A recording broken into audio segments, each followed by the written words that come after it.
So on today's expose, I am choosing Principal Darkholm, which is a variation of someone we featured before, but not in this way.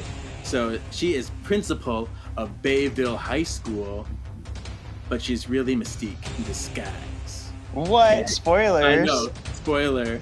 Gosh. She is a tall woman with short black hair and wore a gray button suit, a buttoned blouse, and she had a matching skirt with brown tights and a lilac shirt with a pair of white earrings. That's what a whore. So yeah, Mystique in disguise. That's all I got. Okay. Welcome to Bayville, my new home. It's time you remember why they call me Storm. Look at me, I'm fat. Do I look that bad to you? Easy, Fuzzy Elf. Everything is going to be just fine. Storm.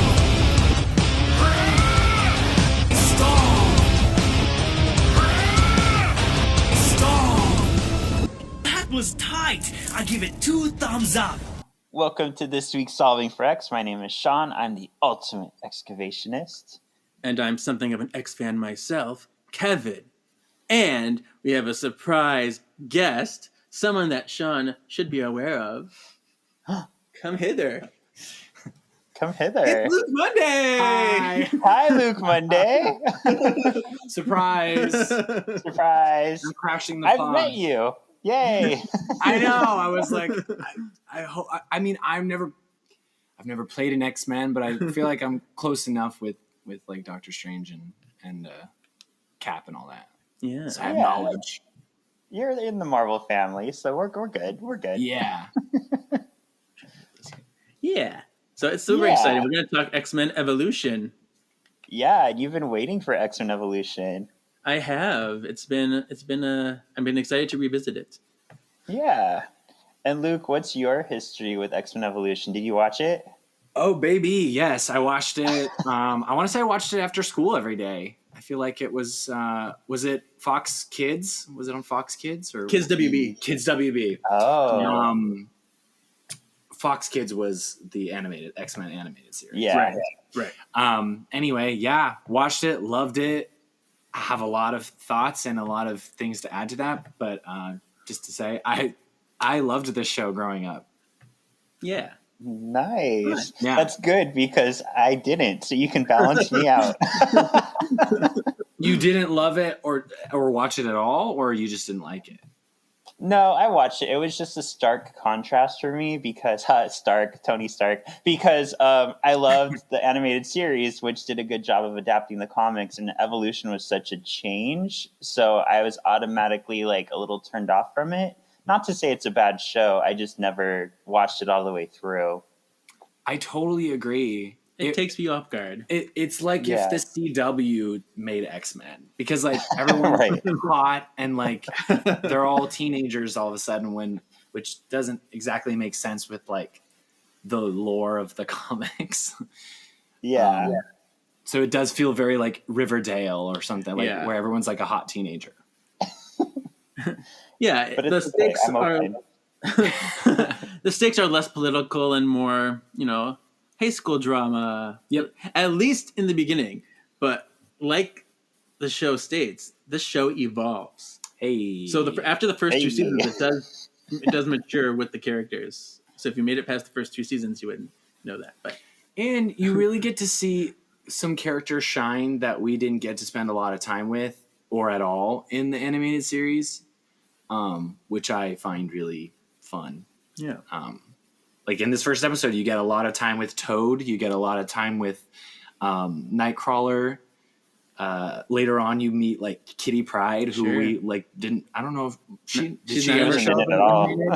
So that's Yeah. like the first time really seeing her like in a format Mainstay. like that. Yeah. Mhm. Yeah, So she was that- banned from X-Men after Pride of the X-Men. All right. Well, shall we get into it? Should I go over our previously on? Yeah, let's do it. All right. So last week we asked, do you like Danny and Rain as a couple, referring to them in the New Mutants? So, what were your thoughts on this, Luke? Did you see the New Mutants? I did. I didn't think it was as bad as everybody said. We like it. Yeah. We Okay. loved it. Good. Yeah. Good. I thought the cast was really strong. I thought it was like genuinely creepy at times. I really loved Anya Taylor-Joy as Magic. Yeah, she's our favorite. Bring her back. I know. It's a no-brainer. Yeah. Like when you finally see her like full form and the dragon is like real and you see her like go in between the like portals and shit and the sword. Yeah. Oh my god. It was amazing. That was like a really cool. I feel like just because of everything surrounding the movie, like all the delays and the reshoots and everything, people never really gave it a fair chance. Right. And it never got like a proper. Was it because of COVID? It did get released during COVID. Yeah. Okay. Well, that really killed any chances it had anyway. Yeah. So yeah. I enjoyed it. I only watched it the one time though. Yeah. I just realized we got so excited that you're here. We didn't really tell the listeners who you are. Luke, Yeah. you were Captain America in Rogers the Musical. Yeah, I did Rogers the Musical at Disneyland last year and recorded an episode of a different podcast with you two. Yeah. But now the show that I'm currently working on is in Wisconsin. So I had to come visit my friend. Yeah. And it just happened to be on a day that you guys are recording. So Yay. That Moulin Rouge tour. Yeah. So come see Moulin Rouge in Madison at, I can't remember the name of the theater, Overture. Yes. Okay. We'll be there for 2 weeks, baby. So, although I haven't seen the show that you're in, I have seen the show Moulin Rouge in LA, and it's so much fun. Like, they did a good job of adapting the movie and putting new music. So, yeah, everybody go see Luke Monday in Wisconsin in Moulin Rouge. Yeah. Or coming to a city near you, potentially. Whichever city, yeah. Because I'll be on this thing for a year, so we're going all over the place. Yeah. Okay. Yeah.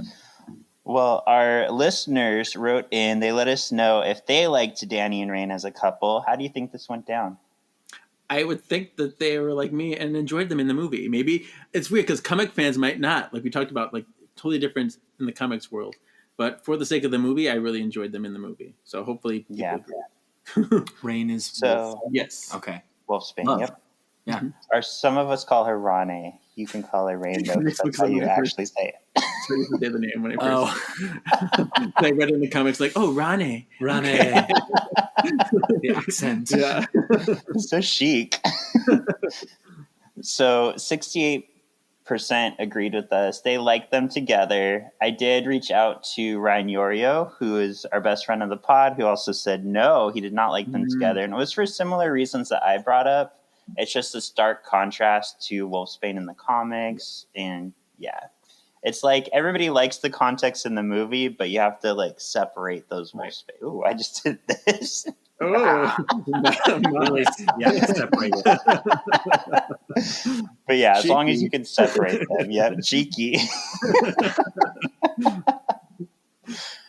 All right, so X-Men Evolution. So this release aired 11/4/2000, written by Avi Arad and Rick Unger, teleplay by Bob Forward, directed by Frank Parr. I do think it's kind of funny. I heard, how come I can't think of names right now? Eric Lewald.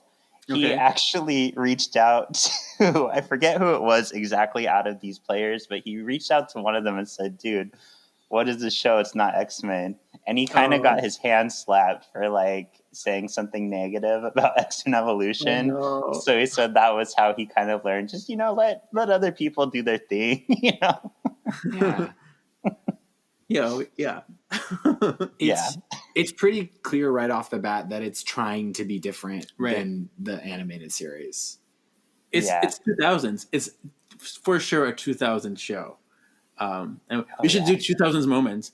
You know what happens to a toad when it's struck by lightning? 2000s moment. 2000s moment. 2000s moment. Well, even the hairstyles. I mean, every like female character in the X-Men animated series had this big, huge 90s hair. Right. And now we cut to like Jean Grey with like her straightened, like small, it's like more rooted in like Yeah. the actual trends of that time. Maybe, I don't know. Yeah, when more characters get introduced, we get very much into, the gothiness, the angstiness, the emo-ness of the show, of the time. So, yeah. Especially with Rogue. Oh my God. And She's Scarlet Witch. full goth. Yeah. Yep. Yeah. Well, speaking of segments, we are going to be adding a pop culture segment to our show. So I'll make a soundbite for that, my friend. Okay. Yep. All right. Shall we start our scenes, Mr. Kevin? Yeah, let's do it. Let's do it. So, the school football game. Cheerleaders are doing their thing as the game plays on. Jean Grey is taking pics of the players as Scott Summers plays with a coin up above. It's so weird. He's like, my cash, even though it's a quarter. I know. Yeah. My cash. My cash. Todansky, that stands for Toad Talansky. I think this is his full name, Toad Talansky. Todd Talansky. Todd Todd Talansky. Talansky, Yeah. So Todansky now is stealing wallets from the bleachers. A group of players goes to confront Toad. Scott notices Toad as well and goes under the bleachers to investigate. Scott arrives just in time to stop the bullies from taking on Toad. I was going to say talking to Toad.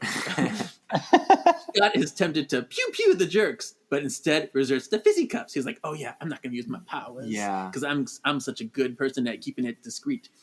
But then he's knocked back. He's knocked into a beam and his glasses come off and his power blows up a propane tank explosion. Boom. Well done. Drama. I have a few things to say about this scene. Okay. I don't know how, the rules of football, so feel free to jump in and correct me, but can the quarterback just be like, hey, coach, we're going to just leave the field and go bully this kid for a bit. Right. And the coach looks at the score and they're winning and he goes, okay. I'm like, what? No one called a timeout. They just kept playing. And the star player when two other players just walked off the field. Honestly, it may not matter at all, but I was like, I don't think that's how football works. That's not how football I don't think it is. I mean, I don't know how it works either, but that doesn't seem right. No. Yeah. And so can we also assume that Jean Grey works for the school paper or something? Because she's photographing everyone. Was that kind of the vibe you guys got? Yeah. Either that or she has a fetish. Weird. And then also, this is kind of throughout the whole episode, but did you guys notice the slanty shadows?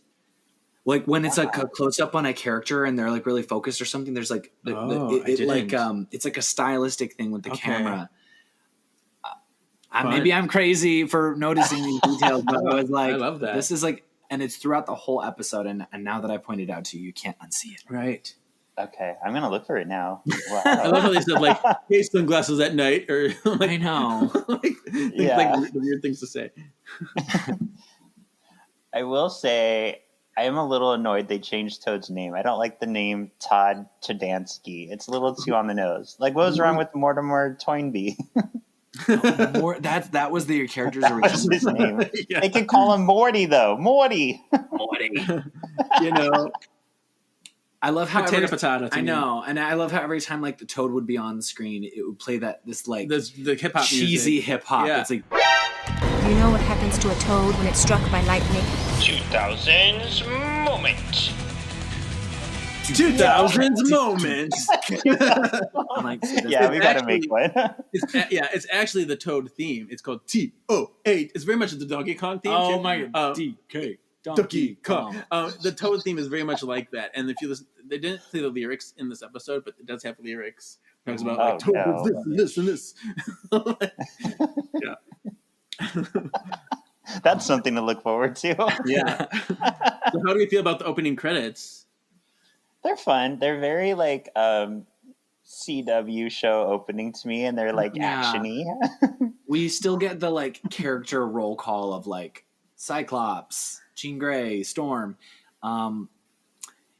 It's no X-Men 97 theme song. It's just nothing will ever. I mean, it's one of the great themes of any children's animated show ever. So this one is fine. Yeah, I would say. Yeah, it captures the it essence. Feels like it, but just kind of generic. It's just. I mean, it'll never compare. But I love the clip of Jean doing homework in the air, and she's so studious. I know, but I was annoyed with her right off the bat because after the explosion, she's like, this is burning.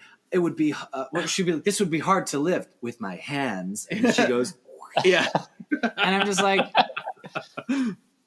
you don't have to announce to everyone that you're about to move something with your mind. We kind of already know this about you. Yeah. But you knew the exact part I was talking about. Exactly. Like, what a weird thing to say. Yeah. It would be like if Storm was like, now I'm going to water these plants with rain. Of or course, something like that's something that Storm does. That is, yeah. That's very much. That's a bad example. Exactly. She loves to announce. So if this was the original X-Men show, she would have done that. Like, rain, come and water these plants with your love. Oh, yeah. At least she had a personality. I feel like this Storm doesn't have a personality. And is that shady of me to say? No, I have She some words hardly about said that a too. word the whole episode. She's basically the butler. That's all she is in this episode. She was absolutely driving Professor X around. Yeah. Don't love Yep. Yeah. Nope. Of course, I feel like the Storm gets shafted in a lot of the X-Men media, not just this show. It wasn't until '97 where she really got to like be her badass self that we know she is. So yeah. Okay. Scene 2. Yes. Professor X wheels in a Rolls Royce. Say that 5 times fast. As the firefighters manage the disaster caused by Scott's blast, Jean and Xavier manage the minds of those involved to not remember the fight. We love filling a plot hole with mind control. Yep. Toad thanks Scott for saving him. Xavier orders his driver, Storm. I love that you put that in, to get him to the train station. I mean, it says it all. Storm's the driver. Yeah. Although I do love her groovy Esmeralda cosplay over here. Those are some sick boots, on Storm. Are any of these costumes, like as the episode progresses, like you start to see everyone in their like outfits? Are any of these comic accurate, or are they all like across the board like a redesign? I feel like there's influence there, but I don't think. Yeah, Nightcrawler is like close-ish. Yeah, the closest. Like yeah. Storm, I've never seen her dressed like this in the comics. Jean, like the green and black, is an interesting combo that we don't see. Yeah. Well, you see green as Marvel Girl. Yeah. True. Oh yeah. But yeah. Like Kevin said, I feel like they're you can tell they're inspired by it, but they're definitely like original. Yeah, I guess Logan's is pretty standard Wolverine. Yeah, that's true. All right, on to the next scene. On to the next real scene. Tongue twisters in there. Get ready. You're welcome. At the train station, Storm and Xavier await the arrival of Kurt Wagner. Kurt is cloaked head to toe. Meanwhile, we get our first glimpse of Logan. He stops his bike ride at a local gas mart. I just lost it. Come back. Sabretooth is hunting him. Yeah. His little cowboy outfit over here. I know. Cowboy. I liked Cowboy Logan. I do too. Sabretooth is like, it's giving the 2000 movie. Yeah. Like he's got the long hair and the like claws, and well, I guess that's kind of just Sabretooth in general. Yeah. But he looks kind of like the movie version. Yeah. Which I thought was a cool little tie-in. And this came out a few months after the movie, I think. So they're trying to keep that influence too. Yeah. That's what I always figured. I figured this was meant to be kind of a spiritual like precursor to the movie, with of course a few like age differences, and Logan already knows the X-Men, but that's what it felt like to me. Yeah. Yeah. I thought it was so random. He was like, recycle that. Yeah. He was so mean to the gas clerk for no reason. What a good person to recycle. He's like, don't throw that away. Recycle. You better recycle. Save the trees. Saving the world one recycle at a time. Yeah. I have to say, I really like this voice cast. Mm-hmm. Like the Professor X is. He sounds like Patrick Stewart to me. It is giving very Patrick Stewart, or like with like a sprinkle of like Sean Connery in there. Scott, but like Jean and Scott sound great. Perfect. And as we'll start to talk about, Kurt Wagner, this is like one of my favorite versions of this character. He plays a huge role in this series, and I'm so glad because I've just loved this character. And he gets to kind of like, we get to kind of like let go pretty early on of him like hating the way he looks, because they give him that like not bracelet, like watch that is the cloaking, which is nice because now he can just like go to the school and like be involved in other storylines that don't revolve around, because like the character, I think in comics, is usually like always kind of sad about his appearance. Like that's always like kind of a central thing of that character, maybe, or I don't know. Yeah, he kind of gets over it, but yeah, it's always a thing. And I remember this was one of my big complaints about the show, but I had to like slap myself in the face because I was like, Nightcrawler would never wear an image inducer. What is this crap? And then as I was reading through all the X-Men comics, there was a period where he had an image inducer. So I was like, oh, bite my tongue, sir. Oh, see, I didn't know that. Yeah, when this happened, I wasn't sure how I felt about it. But I feel like it works before the context, because apparently, they're in the school that doesn't really know about mutants or doesn't accept mutants, and he can't really attend the school if he's going to be being blue all the time. So that it makes sense.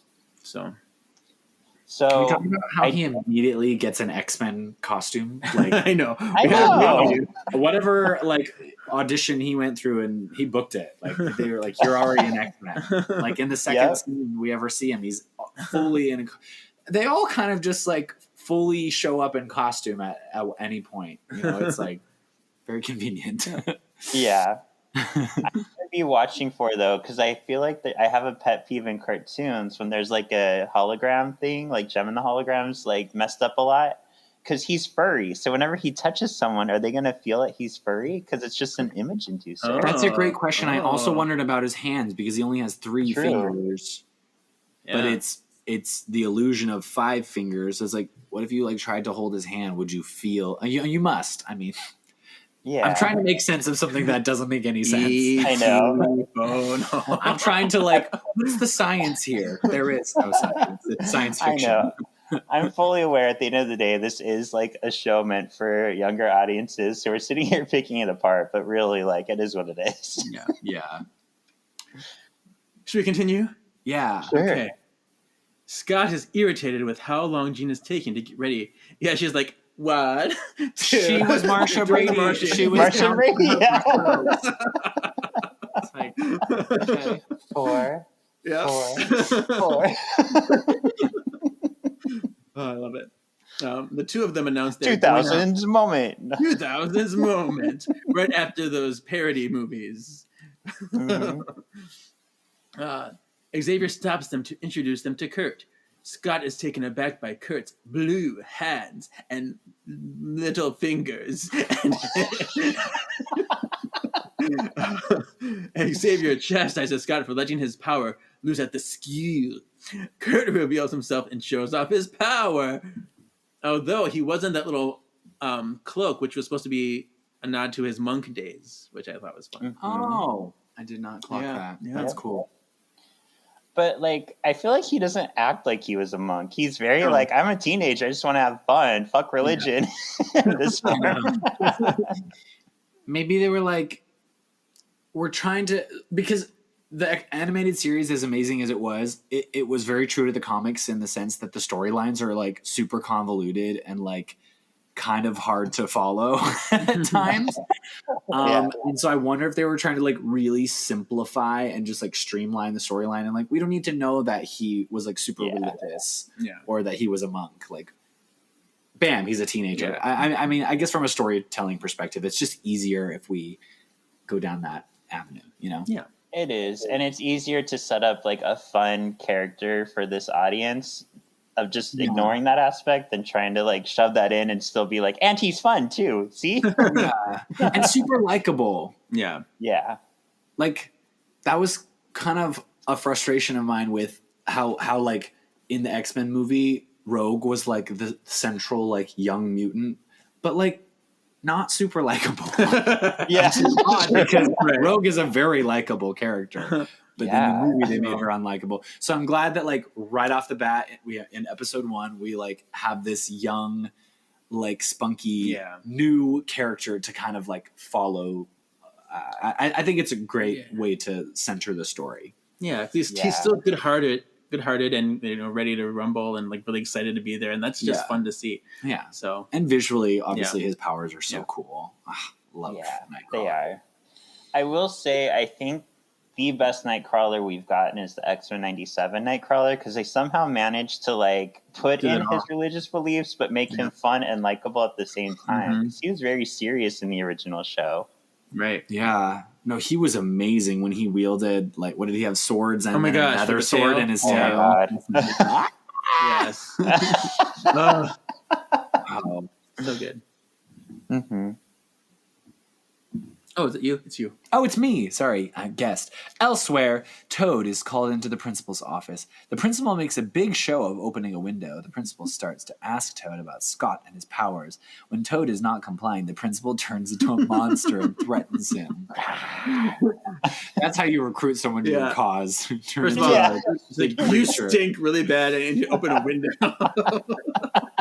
That's so rude. Everybody's so rude to Toad. Mystique is not very subtle. No, she's this version of her is not very subtle, I should say. Super extra. She is so extra, and even when she's in disguise as the principal, you're like, what's wrong with clearly you? this is Mystique. Yeah, I'm a monster. Yeah. Like, what?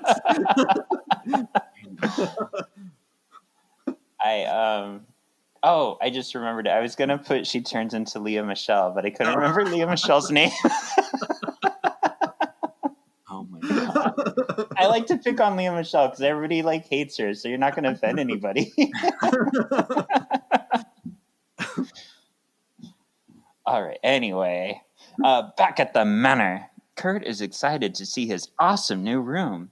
When Kurt shares his skepticism that he'll ever be truly accepted, Xavier presents him with I put bracelet, but you said watch, and you're more correcter, so Whatever. it's a watch. Device. Yeah.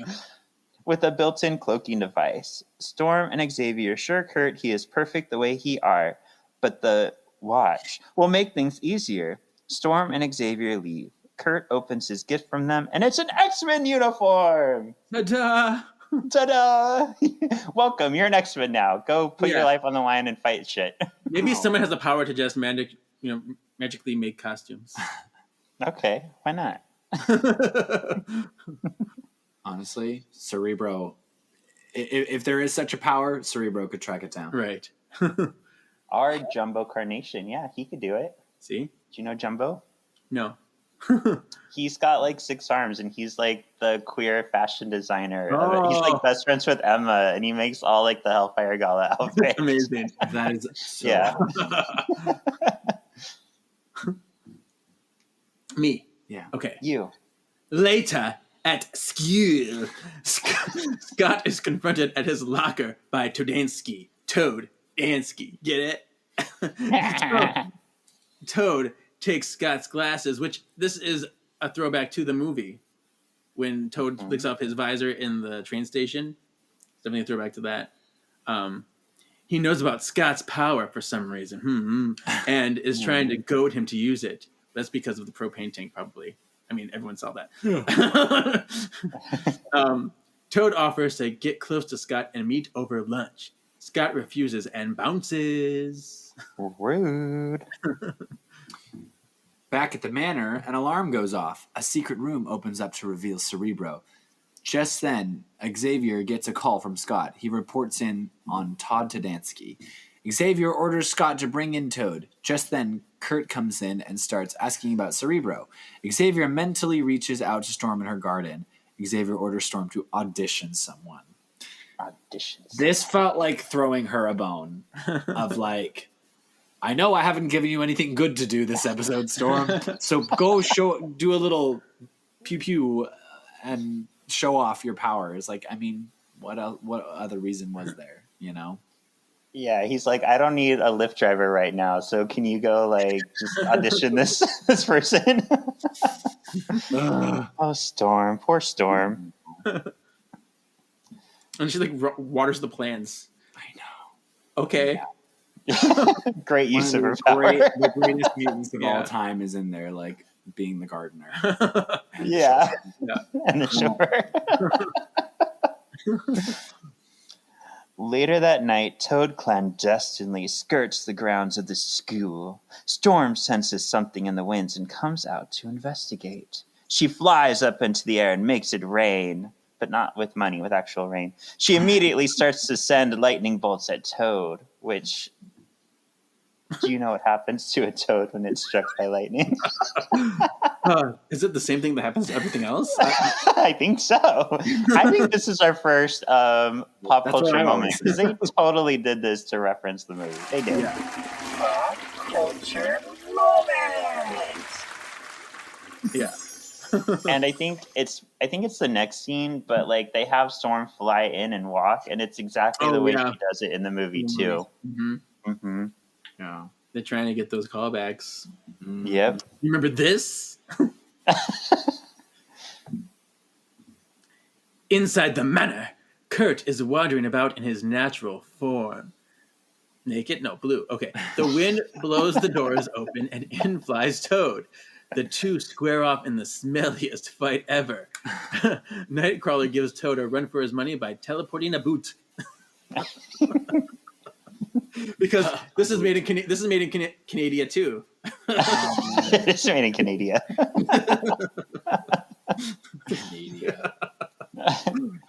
I do like that they referenced like Toad smells, but also Nightcrawler's teleport. It smells like fire and brimstone. So this was cute that they at least like made a note of that. Yeah. Yeah. And I would say it's Nightcrawler is the clear winner for me, but like power wise, like they're kind of evenly matched. Like it's fun to watch them like jump at each other, I guess. Yeah. They're very acrobatic. Yeah. It's a very like visually or like a fun fight because they're both kind of evenly matched in their power sets, sort of. That's true. Yeah. Well, I see what you're saying because Nightcrawler, he teleports, which is so much better than having a prehensile tongue. Like, but they're pretty evenly matched. Clearly Besides has that. the cooler powers, but we'll take Yeah. what we. Meanwhile, wait, is this me? Yep. Meanwhile, Storm is back inside and reporting back to Charles about Toad. Nightcrawler suddenly tears through the room with Toad on his tail. Xavier tells everyone the experiment is over and Toad is welcome to join the X-Men. Toad declines and instead wraps his tongue around Nightcrawler's arm. The two teleport into the danger room. So this, maybe I'm just asking too many questions and you can tell me to shut up, but like... Shut up. Oh, thank you. No, go ahead. Isn't Nightcrawler something he can only teleport where he can see? Oh. So the How idea did that I he not would think just of that? randomly teleport them into the danger room, a room he's never set foot in, is a little sus to me. But also, we got to move the story along. So maybe they sacrifice that little detail just to give us a more interesting episode, you know? Yeah. I see. And it's funny to me, too, because it's funny how the same beat was in X-Men Task with Jubilee wandering into the danger room because they have to find a way to like show us right away. We have a danger room. Yeah. But you're right. They should have just put like maybe a monitor on the wall or something. Like Nightcrawler sees it and accidentally teleports there. Would have made more sense. Yeah. Mm-hmm. But I mean, I guess like 12-year-old me didn't care about the details like that. Right. Yeah. I'm sure I wouldn't have cared. But us grown-ups, we care. Yeah. And little kid Shawn was sitting on the couch going, "This is bullshit. Like, what is this show?"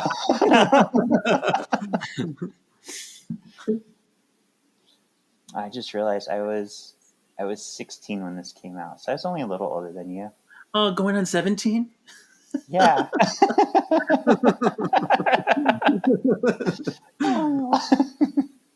As the danger room activates, Xavier orders Jean and Scott to go assist Toad and Nightcrawler.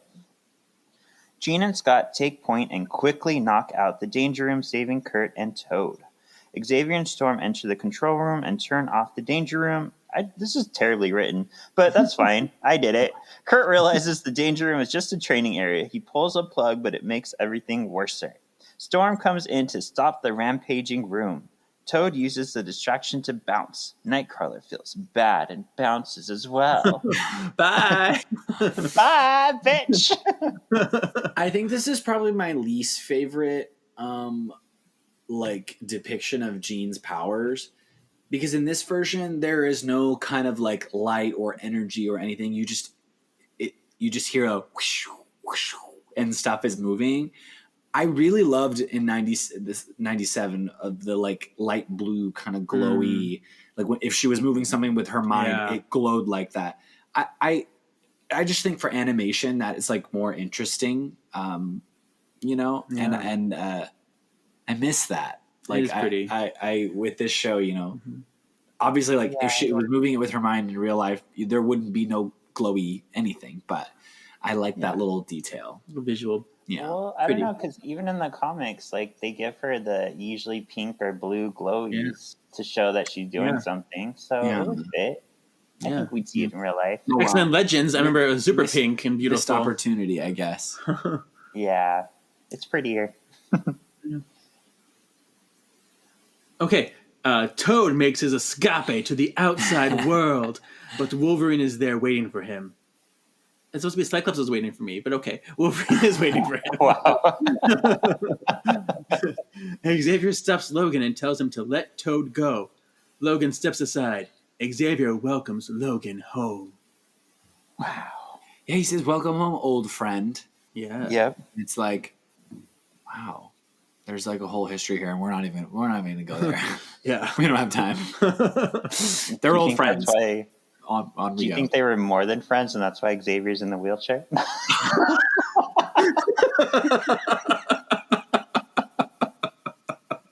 Sorry, is that bad? No. Amazing. I'm even more attracted to Logan now. He's like got the cowboy daddy thing going. See? There you go. He recycles. Anywho, after teleporting away from the danger room, Nightcrawler ends up in the hangar. Cyclops joins him and regales Kurt with specs on the Blackbird. Cyclops urges Crawler to stay. He tells Kurt that everyone makes mistakes. No big. Kurt agrees to stay and becomes an X-Man. This was I cute. added that last part. Yeah, you did. I'd be Don't afraid. step on my lines. No. No, you made it better. I did see a note that was kind of funny. I guess this was a goof because the SR-71 didn't have any weaponry, but Cyclops tells Kurt, like, oh, I upgraded the weaponry. All right. I didn't know that. Mm-hmm. I know, I didn't know that either. I wouldn't have known that without the note. All right, later at Bayville High, all the bicycles in front of the school fall at the same time. We see Toad is in the principal's office. The principal, I remember in school they told us, like, you spell principal like this because the principal is I'm your a pal. pal. Yeah. Hey, you never forget it. Not a lame principal, I'm a cool principal. Yeah. That's why I still, even when I spell out the word Connecticut, I always say Connecticut. Oh, see? Yeah. Because And then, how am I to know how it's, Yeah. it doesn't sound like it's spelled, vice versa. yeah. I still do that. And like dessert and desert. Desert. If you want more dessert, two. so you have another S. Yeah. Yeah. Whatever it takes to All these remember. things we learn. Yep. Anyway, the principal is scolding him for failing his mission. She kicks Toad out and morphs into, what? Mystique? The room begins to shake. It's Magneto. He's pulling all of the strings. And he looks dumb in this helmet. He looks so dumb. dumb, and he literally teleports onto the outside window.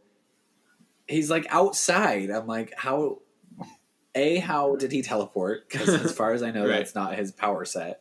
And his voice is like affected. Yeah, I'm Darth Vader. It was giving Darth Vader, and not in no. It was like, what?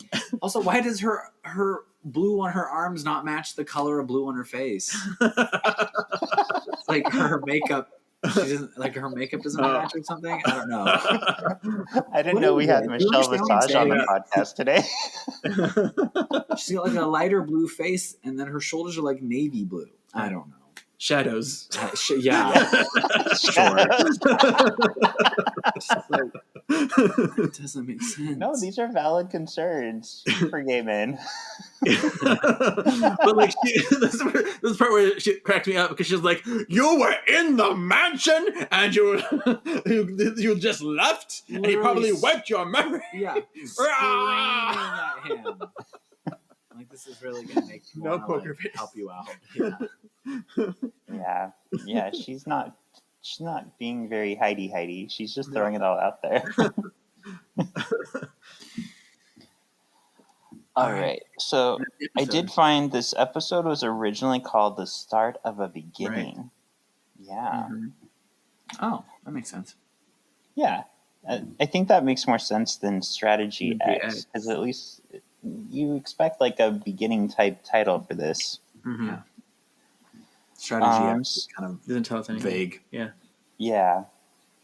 So cool. So that's it for the episode. Did you have anything else you wanted to tell us about it, Kevin, since you're the expert? Oh yeah. Well, no, not really. But I watched the entire series, so I can tell you that much.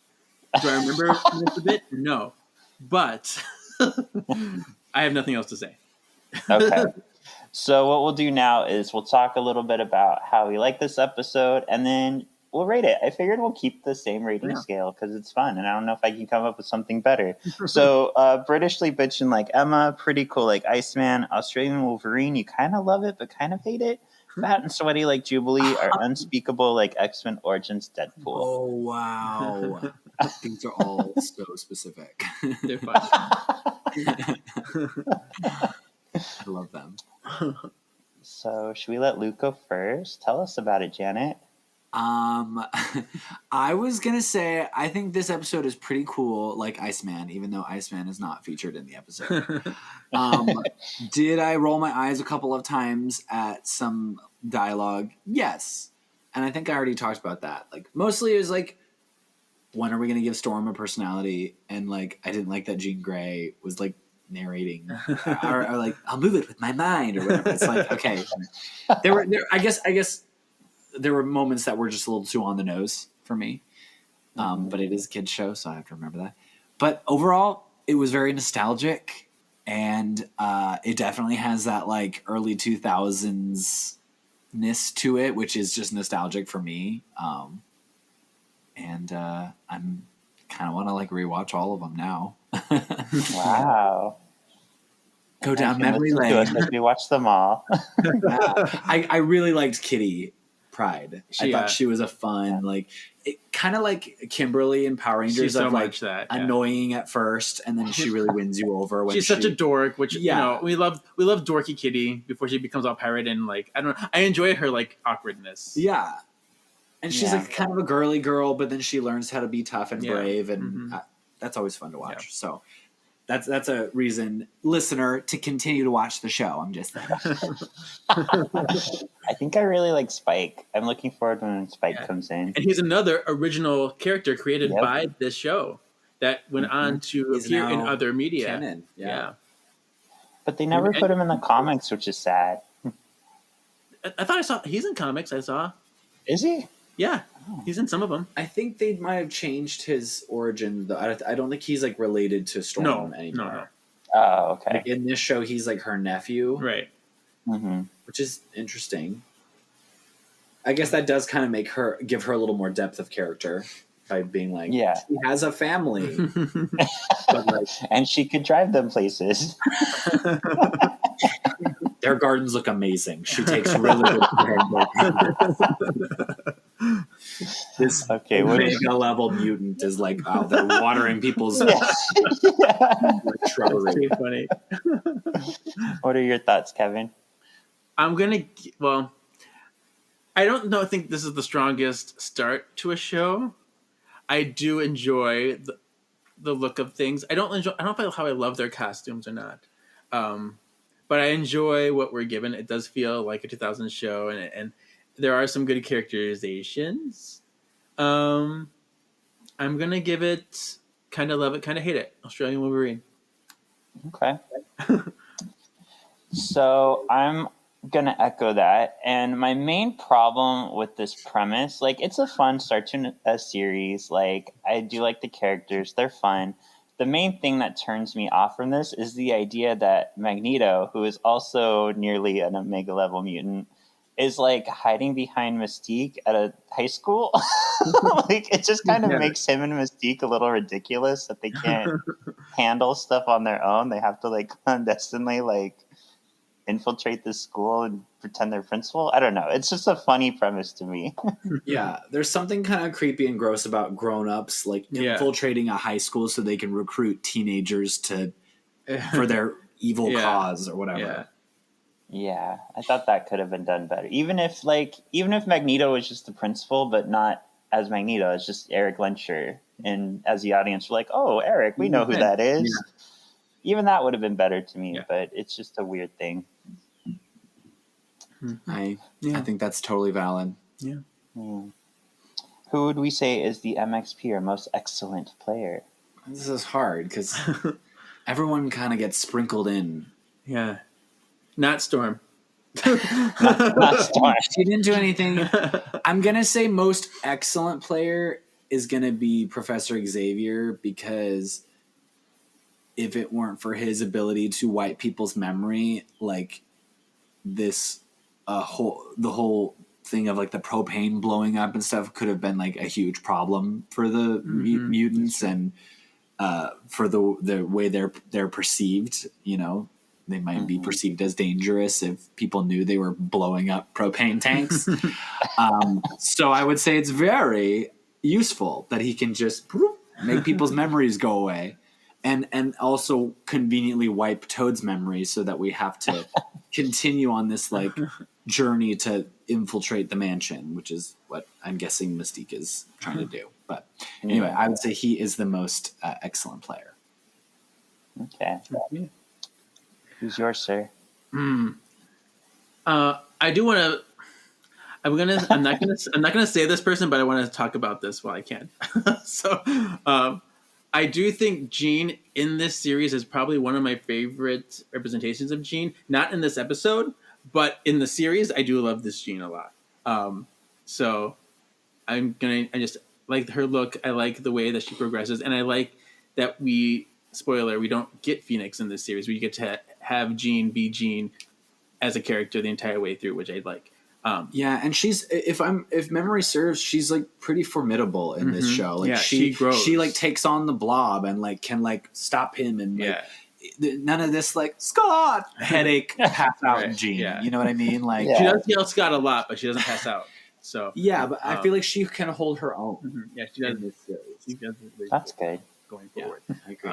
So, but not in this episode. So I'm going to say for this episode, it's going to be Kurt, just because he brings that really cool energy and, you know, that newbie fun flair.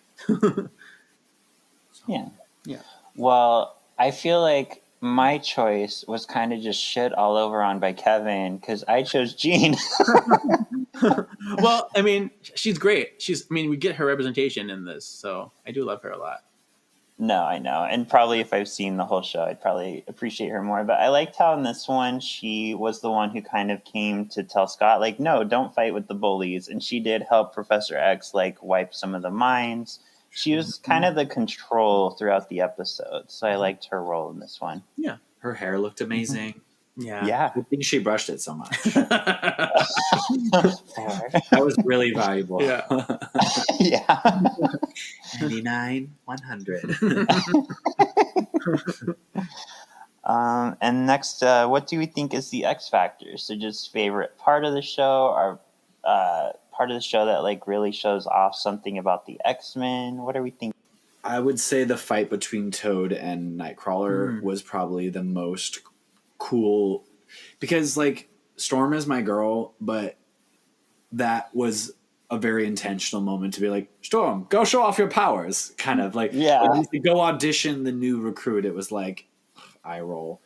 So and to your guys' point, it was kind of more of a callback to the movie.